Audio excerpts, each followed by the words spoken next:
Gini, ada pihak yang bersuara lantang tentang MDA di Bali, Majelis Desa Adat, apakah Majelis Desa Adat Kecamatan, Kabupaten, Provinsi.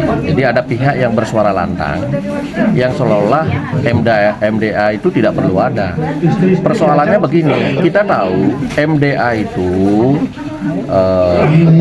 adalah merupakan perkumpulan atau organisasi bendesa adat di seluruh Bali, apakah tingkat kecamatan, kabupaten, provinsi. Kita sepakat itu, ya. Kemudian berkaitan dengan tupoksi, tugas pokok dan fungsi dan kewenangan daripada MDA sudah diberikan ruang di salah satu pasal di Perda Provinsi Bali nomor 4 tahun 2019. Yang buat itu kan eksekutif dan DPR. Kenapa dibuat dulu itu oke, sekarang kemudian disuarakan tidak setuju? Harusnya kalau merasa membuat perda ya seperti itu, harusnya dulu jangan setuju begitu. Kenapa dulu setuju, sekarang bersuara berbeda? Itu yang tidak kita suka. Kalau memang di MDA itu terjadi kesalahan di oknumnya yang kita benerin. Jangan lembaganya kita berantas atau bubarkan begitu. Saya nggak setuju itu. Saya selaku praktisi hukum tidak sependapat. Ada pihak-pihak yang berpendapat bahwa MDA itu sesuatu yang tidak perlu atau perlu dibubarkan. Saya tidak setuju dengan pendapat itu, ya, karena begini, dasar pemikiran saya begini,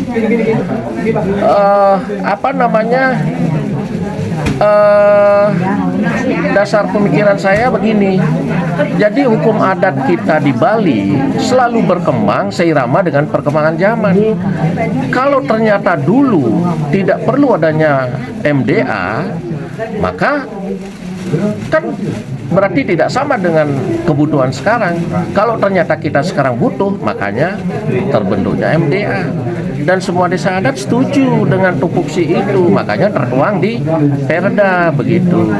Ya, kalau masalah keputusan melantik bendesa adat, saya bingung menerima statement tentang bahwa dulu bendesa adat dikukuhkan oleh Hidup Betara gitu. Kita semua bingung ini menerima pendapat itu karena secara formil harus ada surat keputusan, dan sekarang karena hukum adat itu berkembang, maka harus ada surat keputusan.